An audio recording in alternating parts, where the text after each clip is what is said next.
Welcome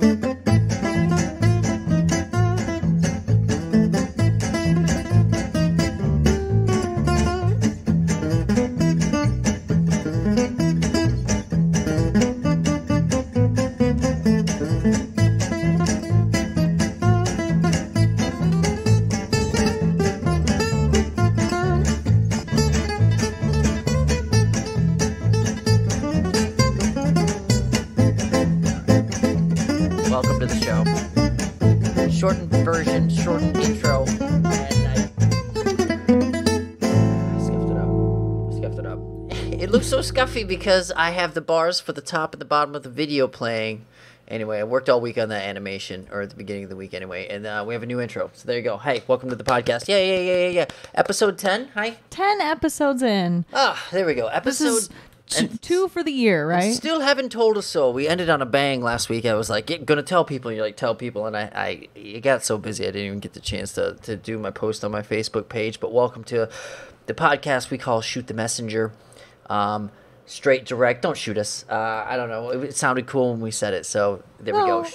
Shoot us your questions. Shoot us with a camera. And that's where the shooting ends. No. Shoot some free throws. Get some practice in. Yeah. Right? All kinds of meanings.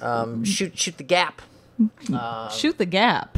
What is that? The gap. It's you're in sports and you got a gap. You got to shoot the gap. Boom. Hit the gap. Hit the hole. Boom. That didn't do any justice either. All right, slew of topics today. Not a whole lot of time for us. We are on a tight schedule today. Other things going on in the world, but some pleasantries. Let's start off with you, Kendra. What's going on in your life, your world? I was frauded this last week. I had a little bit of a fraud situation where I was called. Car fraud, or what do we got here? It was call phone fraud. Okay. Yeah, somebody had called me on my cell phone and was like, "We're disconnecting your cell phone account. Let us know if that's not okay." And I was like, "No, that's not okay." And I pressed the button, and that's the first mistake. I shouldn't have pressed the button. And then somebody was on the other line asking me a bunch of questions. I just answered them. They said that they were going to file a police report because somebody was trying to fraud my account. They were the fraudsters, mind you. So they said they were going to fraud. Somebody was frauding your account. They were the fraudsters. Did they actually do anything? Did they actually do anything on your account? I am very lucky for the smart people that are in my life, because as I was retelling the story later, AJ was like, "That doesn't sound right. That does not sound like a good situation." So I went ahead and called my phone carrier directly via the phone number that they provide all the time. And I told them the situation, and they were like, "Yeah, no, we didn't call you." And they were like, "Yeah, no, somebody wanted to pick up, they ordered 3 iPhones on your account, and they were going to pick them up in person." Wow. 3 iPhones? Yeah. How much was that? She was like more than $2,000. Wow. Let's hope they caught him. They said they're going to pick him up in person. Yes. So there's a pretty good chance that the person went to show up and be like, "I'm stealing iPhones." No, and then the police were like, no. We have a couple. The ideal situation is, we have a couple police officers waiting for you. Let's end this. Kind of scary stuff that they target people and they call them. I wouldn't trust anybody that calls me. I'm calling you if I need your service. Other than that, I'm like, who am I talking to? I'm not going to give you my information. I've had this right now they're calling about, registration on my truck, right? Yeah. That I don't currently own because I sold it. But, so it's like, they could easily fall into it. You are on the internet every day, and I was surprised to hear that you fell into this. But it just goes to show you that they're getting smarter. Well, and this really teaches the lesson. If you get a call from somebody, they should not be weirded out by you going, "You know what? I really appreciate the heads up. Let me give you guys a direct call back with this number that I already have." Right. And I will call you. You look up the number yourself and you call the company. Yeah. Don't use one of their numbers. Yeah. And so they had you read back some text messages to them or read yeah, back they were like, "We're going to send you a couple of text messages just to confirm that you are who you say you are." And that was enough for them to be able to order phones. Needless to say, they were resetting my passwords with the codes that they were sending my emails. Wow. Yeah, So did you have to change your passwords and stuff? What they did is they completely shut down my account. Like, my online account is just off right now. I have to pay my bills in person, and basically, if I want to get online, I have to just say get it no, reset kids. Up. Yeah. Just say no, Nancy Reagan. Just saying no. With it, pleasantries for me. Been a busy week where I'm choreographing and music directing. Your good man Charlie Brown. We've talked about this before. It's a lot to do. It's a lot. It's a lot like looking at the music when they're talking. Like it's not just doing the numbers, but there's music like during the downtimes too when they're just walking across the stage, and knowing how to do that. First time. It's not my first time music directing, but like first time I really have to walk through that kind of stuff and timing with the pianist. And on top of that, teaching kids choreography that have never taken any dance or not much dance or not much choir either. Because the kids are different too for you. You've taught lots of kids, but never in a school system like this, right? No, K through 12, they're all in one school, and there's not a huge music program. It's relatively new. And, teaching kids like how to hit a note, more or less these Broadway harmonies that they're throwing at us. So like some of these harmonies, I'm like, nope, boom, we're just singing unison, or boom, we'll hit the third harmony and we'll move on. But because we got 6 weeks, I got 6 weeks left. That's 3 rehearsals a week. That's 18 rehearsals total. It's total for the entire show, and it has 13 song and dance numbers. So. That's like a dance number a day then. Yeah, it kind of is. But, some of them are solos, so they're easier. You can walk them through quickly. Some of them are large numbers, where there's a lot of movement. So you just have to know where to put all your eggs. And it's not in one basket. Just not in one basket. All right, first, speaking of putting all your eggs in one basket, pleasantries are over. Let's get to the meat and potatoes of this thing of the podcast. Always available, several different ways. Let's go over this. So you can get us on the YouTubes, right? Which is like a great way to watch. Yeah, Shoot the Messenger podcast is what you're looking for on YouTube. Yeah, Shoot the Messenger podcast. Add the podcast. A lot of Shoot the Messengers, not a lot of podcasts. And then also... Our website, you can check us out there. That's where you'll get the most up-to-date news and up-to-date episodes on shootthemessenger.net. So that's our website, shootthemessenger.net. You can also get us on iTunes, Spotify. You can check us out on Patreon /shootthemessenger. And then also Saturdays, we're on twitch.tv/Truce Now, where you might be viewing us currently. Yeah. And 2 that's... o'clock. Yes. 2 o'clock. Thank you very much. All right, let's get into the topics. I really want to grind here today because we got to push out. This is from the SLS World Championships, okay? And we have this. You see this move that this girl just did on the skateboard? It was a little jumpy do. Yeah, a little jumpy do. Now, you've seen men skateboarding. This is Leticia Buffoni, and you can see right here as a score, she's got a 29.6. She needs a 31.1 to beat it. Kind of like figure skating if you ever watched that. There's the leader, Ayori so you see her hit Nishimori. this trick, right? Leticia needs a 7.7 for the win. Yes. There she is in her hometown, Rio de Janeiro. And I thought, hey, to win it, your skill you'd have to do more than just a simple grind. A 7.7 kids in high school doing towards the national champions. But absolutely. Skateboarding. So according to you, I'm not gonna. I Leticia's guess move with this one trick, the place, street and it's gonna come down stuff. to SLS what street can something Ayori skating, Nishimori street do league skating. I think they call it SLS. So there she goes. She goes up. She does the grind. She comes back down. A little Boom. bit, but she knew And she when she takes landed first that place. she had Super it. Look how excited in her quick home she city of reacts. Rio de Janeiro. Yeah, she was like the second to last skater going. She would have But grabbed the there board she if it is. got away. And have you ever hit a skate trick? They're incredibly difficult. No, never. We would take my brother's skateboarding and just go down the hill, like sitting on it. We never were ever even balanced. So yeah, it's just like figure skating where they wait for the lead or they wait for the scores to come from the judges. Boom, and they, you know what? So this is one of those things like the kids come, and this is the life lesson for anybody. Look at these guys. They come in and just grab her. There's still the last one, humongous celebration right down there. has to go. But she just gave it 9 points. Aori still has Best to trick go. out of best trick attempt. And they start like lifting her up in the air. Enthusiasm. I mean, that's really great. This is Street League Skateboarding, is SLS, Street League Skateboarding. It was launched in 2010, and it's an international competitive series. So this is for the international female title. All over the world. Okay, so the reason why this clip is important is because it's like one of those things where sometimes you What is she count gonna your do? chickens before they hatch, but you can see those guys lifting her up in the air. Not to be a spoiler alert, but there she goes. Boom. Same trick. That's it. That's all it is. Yep. And she's like, oh no. what's going to happen? So she just goes up and does the same trick. And it's kind of like one of those things where when you win, you feel bad. You remember that? Yeah. Like, you know? Well, But she nailed it. And she ends up winning Nishimura. So never Wow. celebrate too early. Never count chickens before you hatch, right? And I thought that was pretty amazing. I did look at the guys skating to see how crazy the comparison difference was.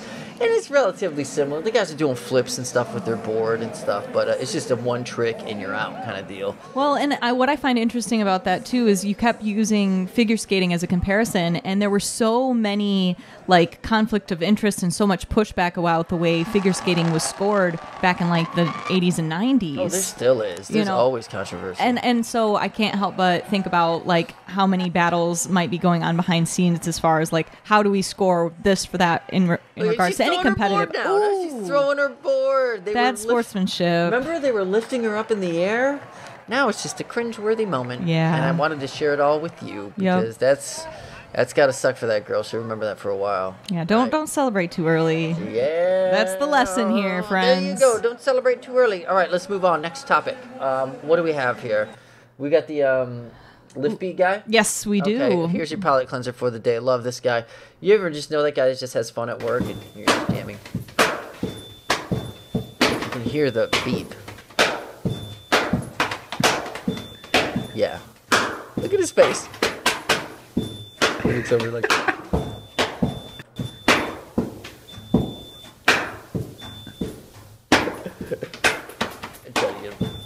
Yeah. He's just staring at the guy. You like that? I do. I like it a lot. Anyway, there you go. There you go. So that's your palate cleanser for the day. I just thought, like, you know, you always work with those guys who just start drumming on stuff and like hitting this, that. It's that's the lift beat guy. That's his name. It's good. Lift It's real beat guy. good. LBG. Making work enjoyable for everyone. There you go. And he's taking the LBG term back for him. Lift beat For guy. himself. Okay, going on. Kendra's bad movie review. Are we there already? We are already there. Okay. And today's week came from another recommendation from a different fan this time. Okay. And this one was 1978's First thing out of his mouth is you gotta watch. Attack of the Killer Tomatoes. Yes, there it is. The Attack of the Killer Tomatoes. Now, this was a cartoon. Across this later great on. nation, almost Oh, everyone really? I has guess been I didn't. affected I in didn't one do way or enough another by research this to learn terrible about. tomato I didn't know that there was a onslaught. This is return really of the kind Killer Tomatoes. Sure. So that might Okay, be. let's listen up a little bit. Let's You try think he's what's happening. dead? Well, I Will you told- miss him? Well, Will you marry again? What if he's laying in a ditch somewhere, like with both his legs broken, calling your name? What is this? What's going on? Okay. So this was right near the end, actually. Oh. This woman had just gotten her home and her husband taken away from her via the Killer Tomatoes. Okay, I'm hoping it was an advertisement. It is. Okay. Chicken. Lives What do are you- shattered. The nation is in chaos. Death and destruction sweeps the country. Foursquare Productions presents perhaps the funniest film ever made. Attack of the Killer Tomatoes. Attack of the Killer Tomatoes. You've never seen a film like it. This is the incredible story of the world's ultimate disaster.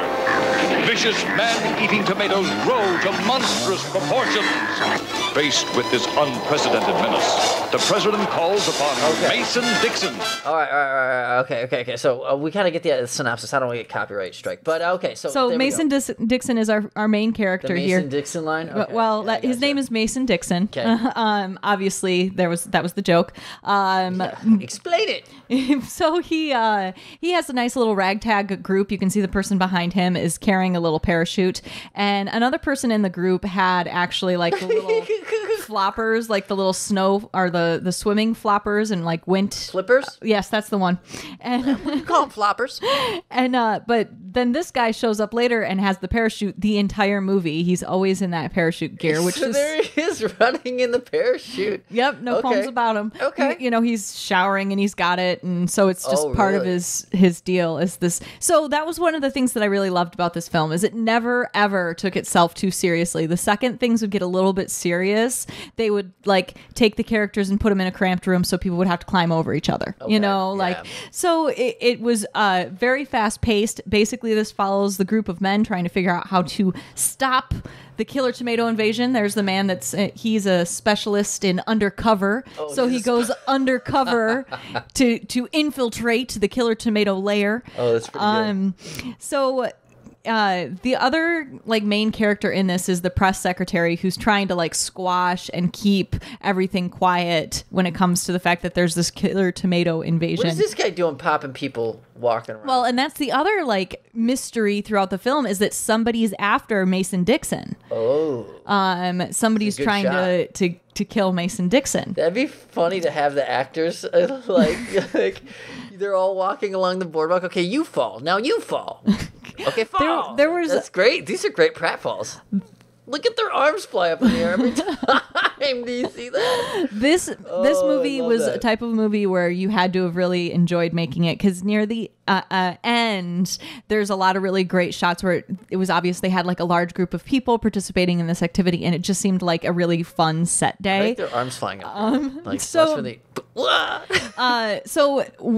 What I loved about the film, I will get to in a second. Okay. But All right. what I did not like about the film was the fact that it had a couple of like sexist scenes in it that I'm sure in 1978 was tongue-in-cheek and very edgy and kind of funny, but in today's generation just kind of fell a little bit flat. At one point, What kind of sexist jokes? well, the female reporter goes into her boss's office, and her boss is saying, "I've been watching you. You've been doing a great job of working hard, and you've got great stamina and great work ethic and a great ass." And another scene, yeah, wah, wah, wah. Nowadays. Okay. And then in another scene, she was like calling her boss, and she's like, "I don't know what to do. I'm trying to get the scoop, and I can't get it." And he's like, "I think you know what to do. Nudge, nudge, wink, wink. I think you know what to do. You're a woman." And Same lady? Same lady. Sounds like they're doing the same joke over. So they were trying to do this joke, and it just didn't work for me in today's generation. But in 1978, it was probably like kind of cheeky and funny. So, what I enjoyed about this film, though, is, like I said, it never took itself too seriously. This is actually marketed as a comedy musical. So, yes, They sing? there are musical numbers in this. There's really only 2 musical numbers, and then the last one is kind of like a joke throw-in. But the 2 musical numbers are genuinely funny and kind of a delightful surprise, in my opinion. Okay. Other than that, did like... they do it in the stadium here? Yes, Like a lot of people running in the stadium. this is the final scene. So spoiler alert if you don't want to know the ending. Okay. All right. Fast forward. We'll give them 2 minutes. So yeah, something like that, 2 minutes, sure. And so basically what happens is the person that was trying to kill Mason Dixon was, spoiler alert, the press secretary, actually, because he had an understanding with his tomatoes, and so he could get along with them. And so he was trying to kill Mason Dixon because Mason Dixon was trying to prevent the tomato invasion. So they killed the press secretary, and then that was right before he figured out, like, why is it that the tomato, like, how did you get along with the tomatoes? And the press secretary was about ready to explain it when he was killed. But then Mason Dixon pulls out this musical number that he realized was playing in the background, a different scene, and it's called Puberty Love. And the musical number Puberty Love shrunk the tomatoes and allowed them to defeat the tomatoes because something about this particular musical number. Are they trying to say something else going on there? Is there a message? Just Puberty Love. that is the musical number that they went with. Okay. That was the one that shrunk all the tomatoes, and then in the final, like, again, another final scene, like a giant tomato has earmuffs on, and so he's not listening to the song. Okay. And so Mason Dixon pulls out the sheet of music and goes like this and kind of puts it in the tomato's face, and the tomato shrinks, and then they're able to stomp on it. And so that's the ending, is everybody stomping on all the tomatoes, which was probably a great scene to film. Everyone's stomping on the tomatoes. Yes. It's what is it? 19? What year did you say it was? 1974. 78. This was a 78 film. So 78. All right, 1978 Attack of the Killer Tomatoes recommended to you, and we're to that point, Kendra. It's time to give the Attack of the Killer Tomatoes your Starship Trooper rating. Okay, so explain this rating real quick. So it's 1 out of 5 Starship Troopers. 5 Starship Troopers is the best. And the reason I chose Starship Troopers is because if I chose Starship Troopers, you would know what the segment was getting at. So maybe. Okay. Kendra, do we have one Starship Trooper? we have at least one Starship Trooper. Okay, cool. There he is. Oh, no glory. 2 Starship Troopers. Kendra, do we have 2 Attack of the Killer Tomatoes? I think 2 is a good start for Attack of the Killer Tomatoes. Very nice. Okay. 1978 Attack of the Killer Tomatoes. Do we have 3 stars? Stars? Starship Troopers. Yes, we have 3 Starship Oh, okay, Troopers. good. You got me. Okay. Okay. So this is as far. Kendra, do we have Attack of the Killer Tomatoes? 1978 was it good enough to receive a 4 Starship Trooper rating? Yes, it was good enough to get a 4 Starship Trooper rating. Okay. And 5 by chance? No. Okay, 4. A solid 4 Starship Troopers. NPH, having a Neil Patrick Harris Starship Trooper appear today, the 4th Starship Trooper. That's probably the best we've seen so far. It is the best we've seen since this new rating system has been up and running. 4 out of 5 Starship Troopers NPH. It gets no better. 1974. So that's a watch. I would definitely recommend Attack of the Killer Tomatoes. Like I said, it's never too serious, which is an enjoyable watch. It's really marketed as a comedy musical. If you want to introduce your kids to scary movies without it being scary, this might be a good dip the toe in the waters. It's not scary, huh? Not in my opinion. They don't add any creepy faces to the tomatoes at all, ever. It's just always giant tomatoes. So if your kids hate tomatoes, maybe don't show them this movie. Ooh. But if your kids love tomatoes and you're just looking to open them to a new world of film cinematography, that's what I was going for, then Attack of the Killer Tomatoes, highly recommended, 4 out of 5. Okay, I see that, they did make a cartoon out of it in the 90s. I always wondered why, because I never saw the movie. All right, let's get a little palate cleanse going on before we move on to our next topic here on Shoot the Messenger podcast. And this is a video of a dog for our listeners, people just listening. The person went home to cover a story on an animal shelter. And if you look at this little dog here, you can see why he came home with the dog. And look at this, man. Aww. Who could resist this dog? Just not. This is why I can't visit shelters. I'd take home half the dogs that are there. Look at him. Just clawing in. He's got his little claws out, holding little hug. on. What he's doing is he's hugging the leg. He's hugging the leg of the person doing the story, and just wouldn't let go. And he's standing on his hind legs and hugging it with his front 2 legs, and just being a good boy. The most irresistible part of animalness is them looking like a small child, and that dog is doing a good job right there. Oh, you think it looks like a small child? Little small dog child. I think someone has baby fever. I don't know who you're talking about. The cat? Better check the cat then, I guess. What's my next topic moving on here? Is it Elon time? It is a musky moment. Elon, yes. Musky moment. Play the song. Here we go. Yes. If the future does not include being out there among the stars and being a multi-planet species, it's incredibly depressing if that's not the future that we're going to have. We're all chimps. We're one notch above a chimp. I want to be clear, I do not respect the FCC. I do not respect them. I do engineering, hardcore structural, hardcore mechanical, hardcore electrical, hardcore designing thing, aerospace engineering. The future spaceships will be truly enormous. As you know, at Tesla, we've open sourced our patents, so we're trying to be as helpful as possible for the advent of electric vehicles. We'll not be able to hold a candle to AI and manufacturing and engineering, user interface engineering. We're trying to dig a hole under LA. Yes. And this is to create the beginning of what will hopefully be a 3D network of tunnels to alleviate congestion. Software. I need to make that shorter. I think it's too long. Okay. I'll cut it up a little bit more. We'll make it shorter. The future is with Elon right now. So go the ways. And Elon, this week, sending an email out to Tesla employees explaining the need for job cuts. I think really great message being sent out. He's cutting the factory workers by something like 7% this year. So they grew too much. They inflated too much. The Tesla's now making a profit, but they still need to make cuts to make them stay in business like any company. And he really is stepping up as the leader of Tesla and sending out this email explaining why it is that they needed to do this cut. It's a good leadership role. I mean, you see cuts being made a lot, and you don't see nice, well thought out letters by this. They did grow. Here's the deal: they grew by 30% last year in 2018, and now he's cutting the company by 7%. So I don't think, like, looking at that, I don't think that that's. If I was a shareholder, which I'm not, because I don't have any money, but I think that I wouldn't be scared by this. I'd be actually more encouraged by this. You know, all companies need to do what's right by them and kind of cut off the fat as you move along. Maybe you grew too much in different areas. You didn't need to do that, and I think it's a smart move to cut back by 7%. You gained 30 in 1 year, cutting back by 7. Not so much of a big deal to me. It's still a gain overall. You know, of course, the people that are being let go, their lives will be different now. But when you're looking at the larger mission of the company and the larger, you know, purpose, it's a small amount in comparison. Right. I would say so. Q3 last year, he was making a 4% profit and cutting back. Do you think like the media kind of takes these and kind of like pulls them to where they want them to be?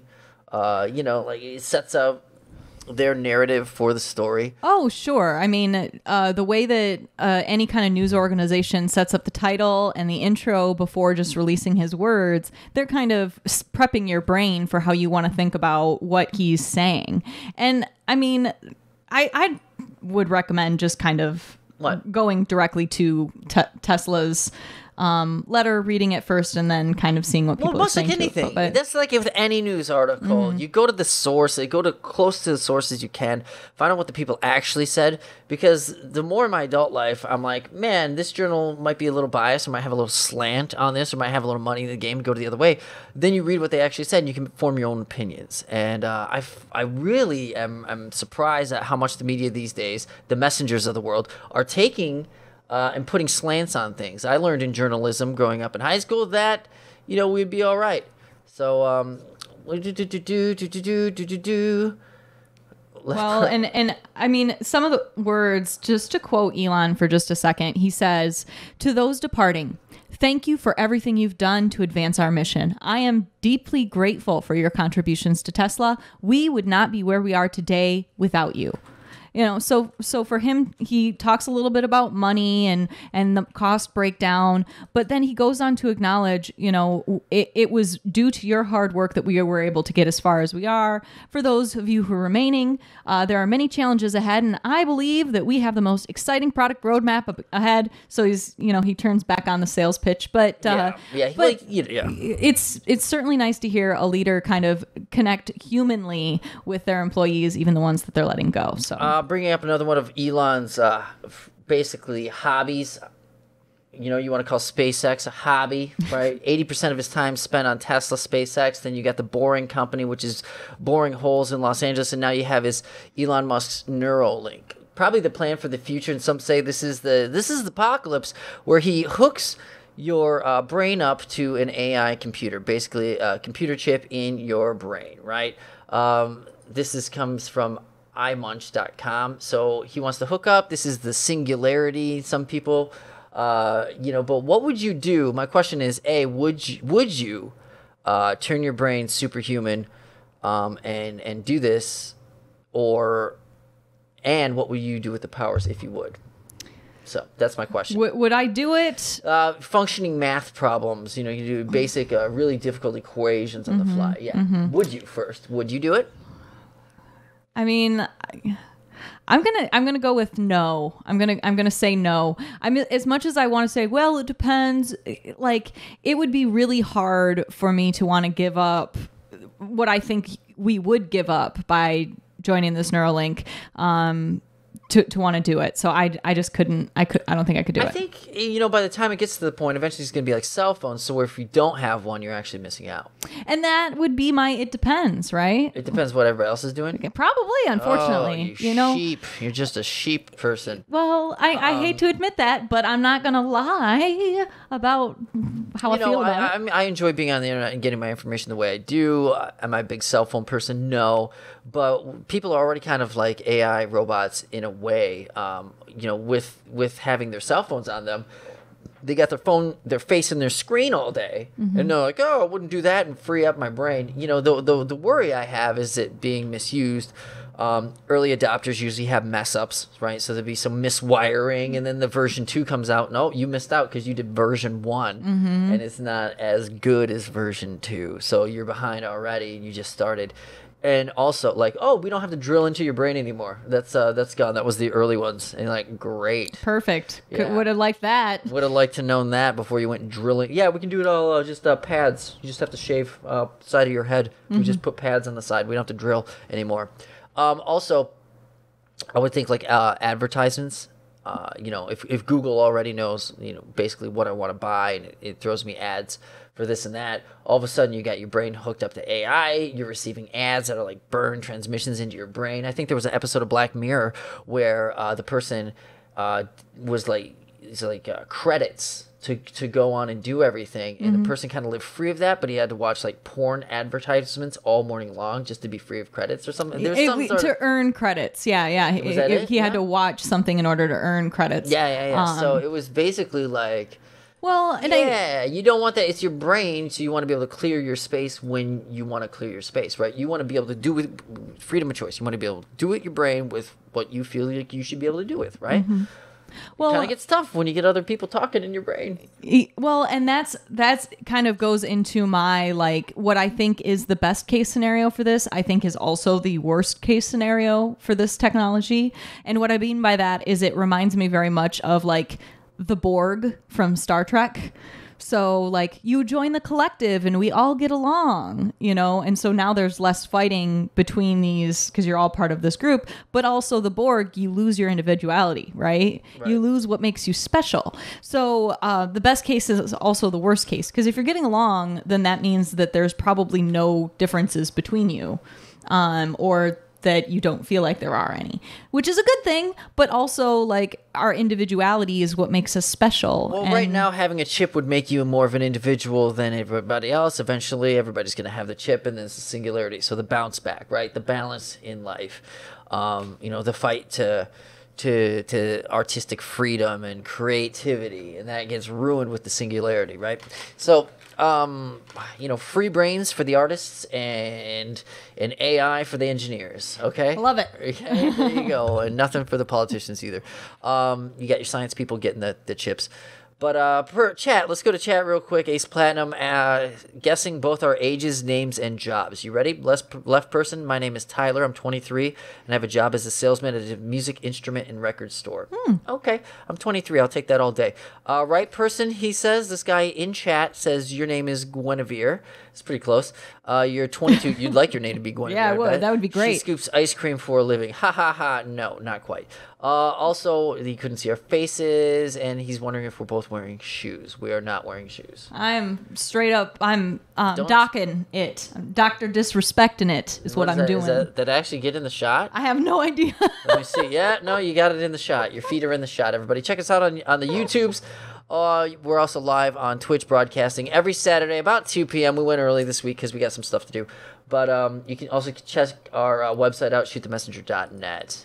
Okay. Yes, iTunes, Spotify, Patreon, all the places. Okay, moving along. What's the next story here? Topic. We are directly on to... We just finished our colonizing Mars. That we are. Let's colonizing go. Mars. Okay, so well, actually, the Chinese have colonized the moon, or so we speak, right? According to The Martian, Matt Damon, talking about growing potatoes on Mars. Yes. And, remember that scene where he's like, well, I guess I'm the first colonist to ever land on Mars. Or, I'm the first man to colonize Mars because I grew potatoes there. Well, a cotton seed sprouted inside the canister of the Chinese under their lunar lander. Of course, the Chinese went around the moon. They're starting to put unmanned rovers down on the moon. And so this is the first ever biological experiment on the moon. So there it is. It's growing. Got a little picture up for you. Everybody can see that. Hey, kids, can you see it? So what do you think about this? it's not colonizing because evidently you need actually people on the moon. So yeah, you are growing plants though. Well, this raises a bunch of questions for me. Like, why? Well, Elon is it questions? exposed to the outside atmosphere of the moon? Like, is it growing naturally, or is it like in a self-contained air bubble that we know would make it grow? Right? Because one is more remarkable than the other, in my putting opinion. it in a can in its little air bubble. That would be less impressive versus like I planted something in the moon and it grew. I didn't look that far into it, to be honest with you. I just thought it was a cool palate cleanser. I should have done more research. Maybe I will for next week, but it didn't involve Elon, so I was like, get out of here. Well, that's a good point. It's the Chinese. Yeah, I know. The Chinese, I mean, come on. It's probably fake anyway. They probably fake those photos too. By the way, I have a buddy who is dead set on we faked the moon landing, and I'm going to get him on the podcast probably in the next few weeks here. I love it. That sounds great. I just got to get in the mind of these conspiracy theorists here. So, all right, check out the new intro. If you haven't, you can go back to the beginning, check the VOD on demand. It's the Shoot the Messenger podcast, live every Saturday. And do we have a moon race now? Let's stay with this topic a little bit. Do we have a moon race? Is there still things? Absolutely. I think there is still. It's not a race to the moon. There is a space race continuing. I think that we could like lump things happening in like that are occurring on the moon in with that space race. But right now, we will determine the quote unquote winner by like what person gets to the Mars first. I think will be the next sending people to Mars. Yeah. Well, Elon's really like kind of sparked that fire in all of us. Neil deGrasse Tyson did a good job talking about it. A lot of people's favorite now. My brother really enjoys him. I've been watching him for years, but I think like with the new space race, it is with Mars more than the moon. I kind of think that we're just forgotten about it. There's certainly an argument to be said about like if the Chinese were to build a colony on the moon, would that create a space race for people to have vacation spots on the moon, right? Yeah. There was a science fiction novel I read several years ago, and by several I mean in middle school, where like people would vacation on the moon. That was just like where you went for your vacation. The dream, right? Perfect, so if the perfect Chinese scenario. If the Chinese figured out like how to get a nice little lunar space area there, and then they started, then think about it. I mean, we went to the moon 67 through 69. How many years ago is that? Like 50 years ago? 40 years ago? 69, right? So it would have been 40 years ago. 50, 60. Yeah, so it's like, and we never went back. So do you believe that we never, so this is the moon conspiracy guy coming on, and these are the questions he asks. He's like, you think we didn't go back? Or you think that we got there? We just faked it to prove to the Russians, right?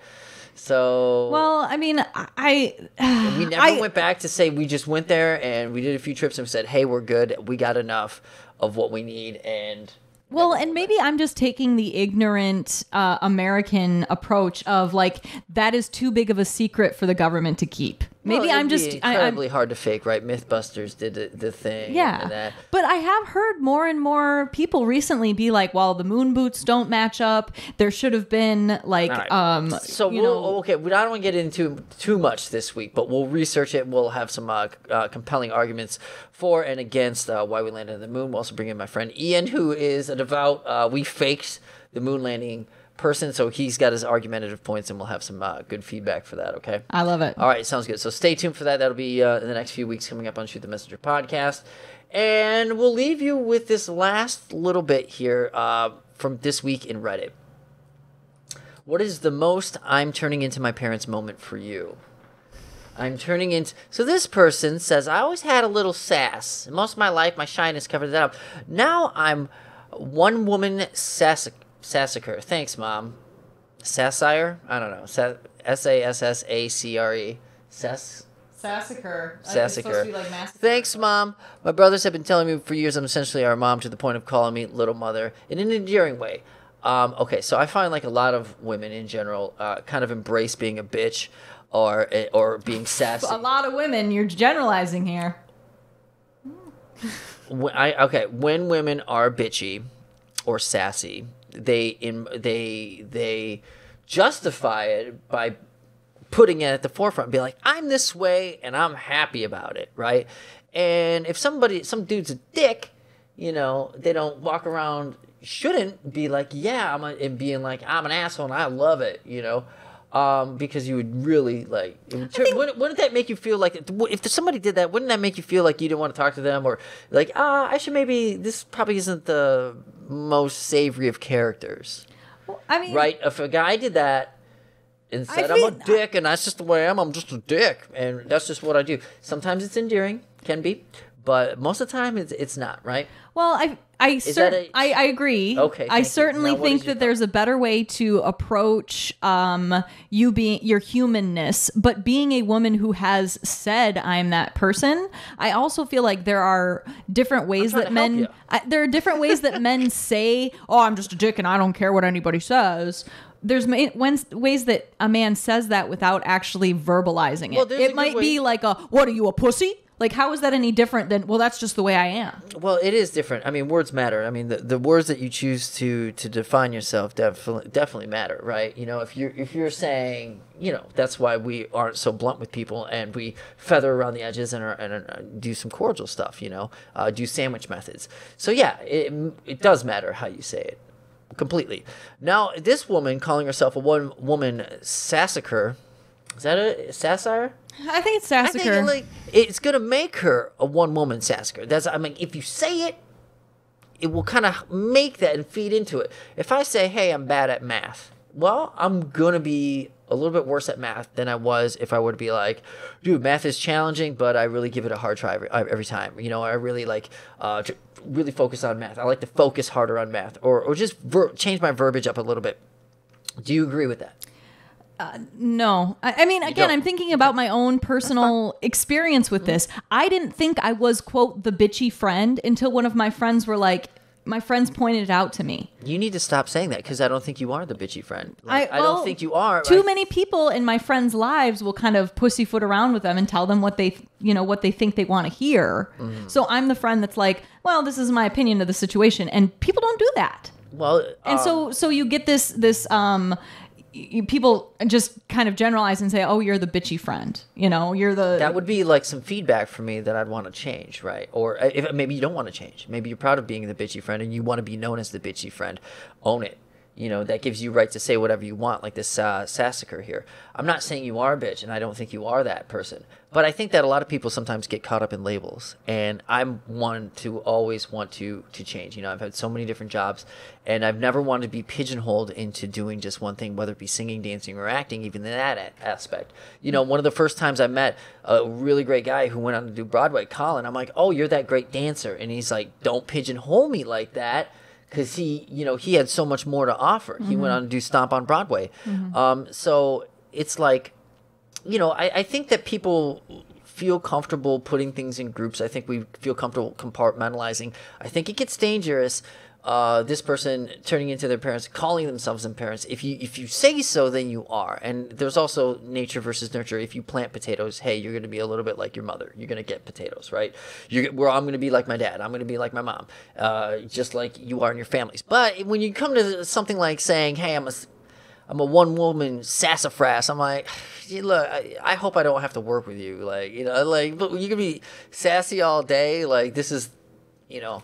This is great, but well, I'm for like again. It's harmless. I feel like she was more joking around, and you're certainly taking the labels she put on herself and creating this whole idea of what that means. Mm-hmm. Which, yes, we use labels to compartmentalize, but also I find it funny that you have such a problem with it. I think that she probably was joking a little bit more than. Well, she says and of course you're always more loose-lipped with family members and friends, so they're going to have these endearing terms about you. Well, you know, I was literally the crab in my friend group. Yeah, okay. You know, so it might be more of an endearing thing. I'm saying that's not a nurturing environment for you, though. Like, this girl she said she always had a little sass, but she was shyness, right? You were probably pretty shy, too.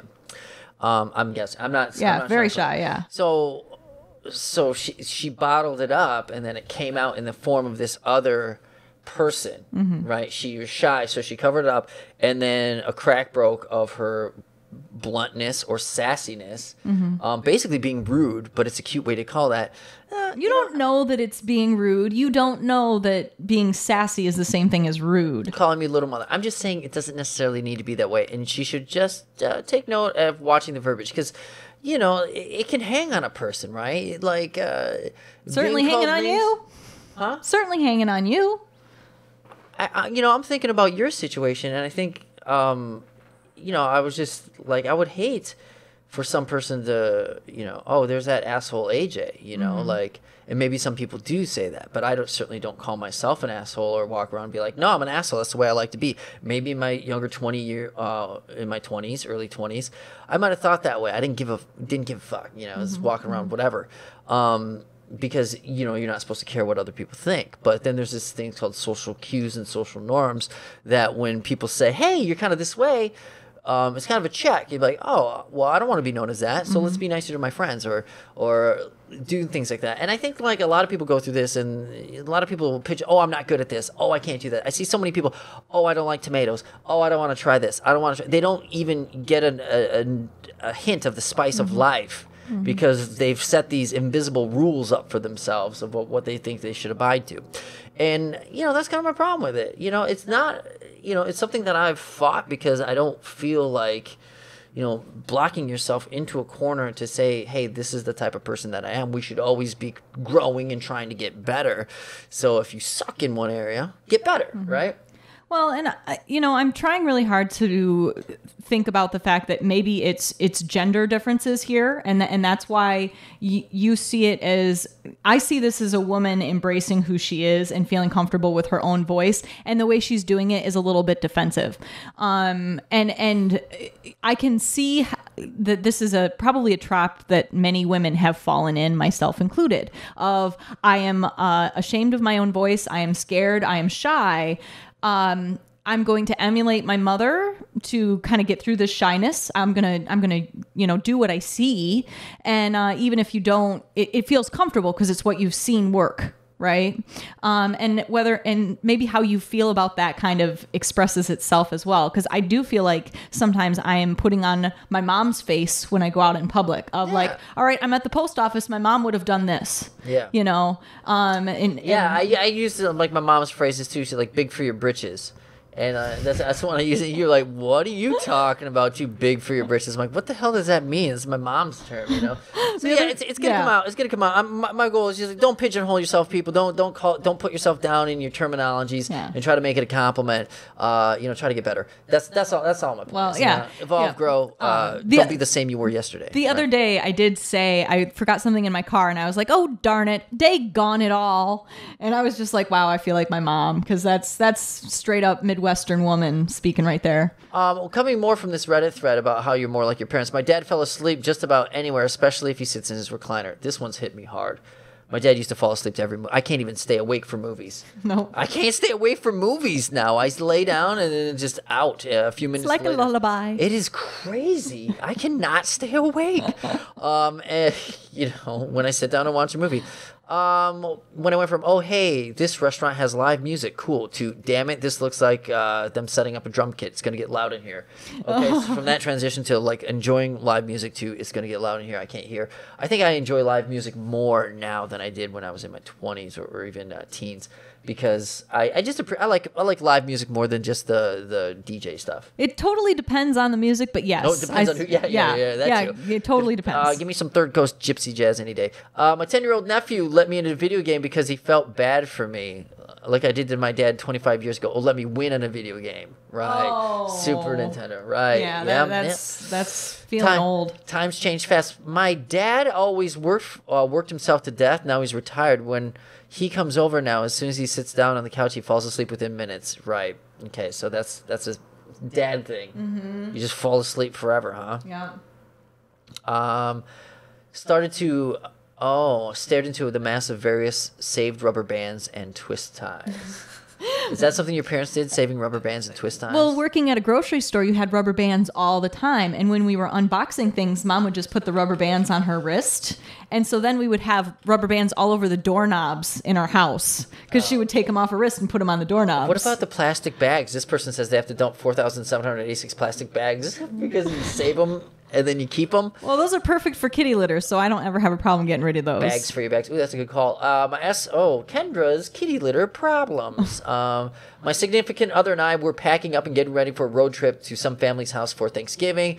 As I was cleaning up the house, my significant other said something along the lines of, "Don't worry about it. You can clean when we get home." I replied with, "I do not want to come home to a dirty house." At that point, I realized I was turning into my mother. Yeah, that's a good one, right? Yeah. You don't want to come back to a dirty house. It feels so good. Well, and I feel like I'll have more of these feelings when I have children, because usually it's when I say something very reminiscent of my mother that I hear my mother's voice. And there's a lot of parenting experiences that I know I will feel. You get irrational pissed off, like oh, is that what you said? Irrational. Well, I can get irrationally pissed off. Yeah. Why? This one, talking about irrationally pissed. They come home at night. They see that the roommate left a spoon in the sink instead of washing it real quick.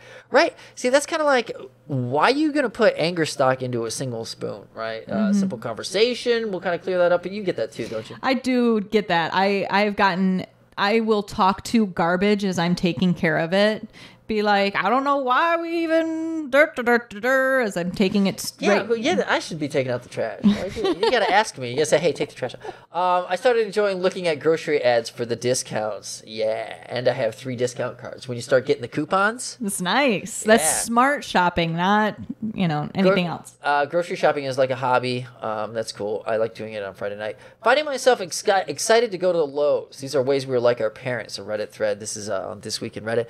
As a child, I hated being dragged to that store. As an adult, the new homeowner, I totally get the appeal of buying power tools, gardening supplies. I think working on your own home is kind of cool as you get older, right? The idea of I think more technology that we get, like working on your home is like something real, you know? Mm-hmm. It's like, finally. Before, everything was real. You could, in the 80s, you didn't have any computers and technology going on that much. You had the phone and everything was written in hand and typewriter maybe where you had to push down the buttons. Uh-huh. And now, getting your hands in the dirt, it's like... It feels good to make things, and being a homeowner, gives opportunity for it. So it's probably very much like, this is what my parents were going through, as you're buying your first power tools and stuff. My mom used to find things for us in a minute after we've been looking for hours. My sibling and dad sometimes lose things and ask me for help because I always find it magically. I'm actually very excited about the mom touch to finding things. Do you find that's true? I do not have the mom touch. For finding things? No. I wish I did. That would be great. Really? Yeah. I once asked my mother where a family heirloom was, and she was like, I don't know. And then she handed it to me 2 weeks later. And I was like, Mom, I asked you for this day. And she was like, well, I didn't know it was in there. Repeat stories. What about this? Every time I go home to visit, I hear things from my dad that he's told me over the phone already, stories he's heard 100 times. I found that he also started telling people about stories from my past I've already told them. I'm not a big past storyteller, usually. I have to really because I don't tell them. Some people tell stories about the past all the time. My buddy Etchison, which hopefully we'll get on the show, really, really great at that. Me, not so great. Mm-hmm. I have to go back and okay, what happened? And I'll hear stories from other people. I'm like, oh yeah, that happened. Mm-hmm. How are you with that? I'm pretty good at telling old stories. Do you tell the same stories? Do you feel like you repeat stories? There's a few stories that I will pull out. If you've heard the time the time I saw Supernatural being filmed, that is a story that gets a lot of miles. Yeah, in that time at Cotty College, right? Well, that's time at Cotty College. The 2 years I spent at Cotty College. Let me recount every second for you. Yeah, it might as well have been 10 years. You have so many stories. 10-year reunion coming up, girls. Oh, that's right. Okay, I'm at IHOP one day. Hey, Cotty Ducks. You guys are the Ducks, right? Well, technically we're the Cotty Comets, but yes, we're Ducks. Okay, here's your last feeling old moment. This guy's at IHOP the other day, and oh man, where'd it go? Anyway, he said he was at IHOP, and the server comes over to fill the cup, and he says, "Can we just take the check?" He's like, "I'm just gonna sit here and enjoy my cup of coffee for a little while." And that's kind of like an old person thing, right? Nothing better to do. Yeah. I just want to sit here and enjoy. And sometimes you do. Serving restaurants, you don't realize that people just want to chill sometimes. Uh-huh. And eating at restaurants, yeah, I do want to just chill sometimes and enjoy my cup of coffee and finish this coffee here. And that's going to be the end of the show.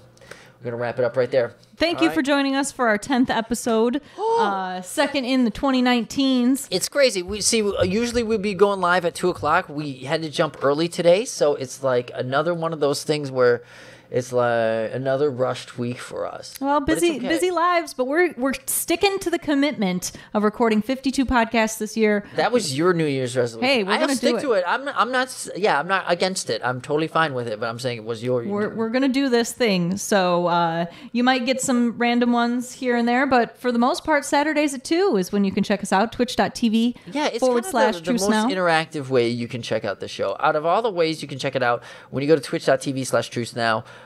Shoot the Messenger podcast, 2:00 Saturdays. You can actually type in the chat while we're live, and if we're aware enough, we will read it usually. Yes, like we did today. Yes, we would be happy to talk with you. This is a show with you. You are also our messengers. Yeah, sure. Be our messengers. And then where else can we be caught at? You can also find us on... Catch us. Oh, catch us. Caught it. No, whatever. Shot at. You can also check us out on patreon.com/shoot the messenger. Yeah. iTunes, Spotify, YouTube. You can watch a complete video of each of these podcasts on YouTube, Shoot the Messenger podcast.